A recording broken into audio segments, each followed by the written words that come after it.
Hi, Stephen here, the Minister of Totality Free Church, with this week's weekly update. Hope you're all doing well and maybe enjoying some of the nice weather that we've been having. Of course, we still are in the midst of lockdown, and there's still, even as it starts to ease a bit, there's still a lot of uncertainty about the future, and kind of people still have worries and anxieties about what comes next as we start to move out of lockdown, and whether or not we might face some kind of second wave, or if we'll be able to move gradually out of lockdown.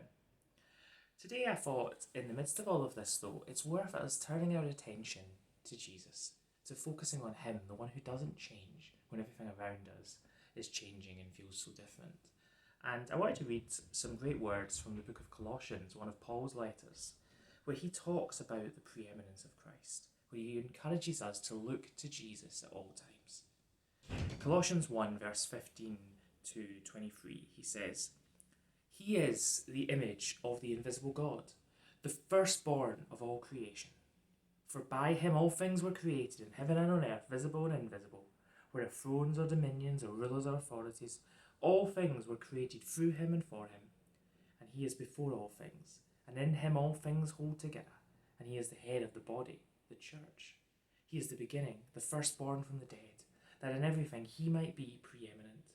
For in him all the fullness of God was pleased to dwell, and through him to reconcile to himself all things, whether on earth or in heaven, making peace by the blood of his cross. And you, who were once alienated and hostile in mind, doing evil deeds, he is now reconciled in his body of flesh by his death, in order to present you holy and blameless and above reproach before him. If indeed you continue in the faith, stable and steadfast, not shifting from the hope of the gospel that you heard, which has been proclaimed in all creation under heaven, and of which I, Paul, became a minister."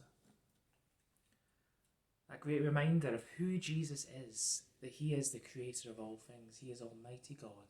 He's the one who is before all things, the one who deserves all worship, praise and glory, and the one that we offended, the one that we did evil deeds and let down, rebelled against.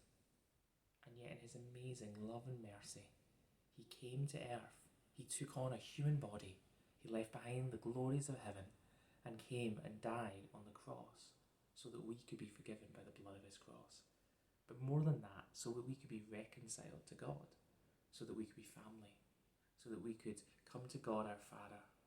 And so, no matter what is going on in our lives, no matter what struggles and worries we have, it's so important to turn to Jesus, to look at him and to see that he is in charge, that he knows what he's doing. And when we don't know what we're doing, we can cry out to him and ask for his help and his encouragement. We know that he loves us because he already came to earth and died for us. And so we also know that he cares for us now and wants what's best for us. And he delights to hear our prayers. So when you're worried, when you're facing anxieties, if you're facing circumstances beyond your control, remember to look to Jesus, the one whose our faith is all about, and pray to him. Tomorrow we will gather again to worship Jesus, to worship God.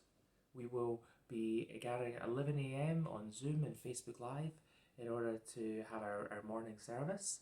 I hope you can join us with that, and the details are in the description. And we're going to be looking at Luke 18, verses 18 to 34, and the encounter that Jesus has with the rich young ruler, and really asking the question, what is holding you back from coming to Jesus? And then in the evening, we will have our prayer meeting at 7 o'clock, and if you need the details for that, please get in touch with me. Thanks for watching today, and God bless. Take care.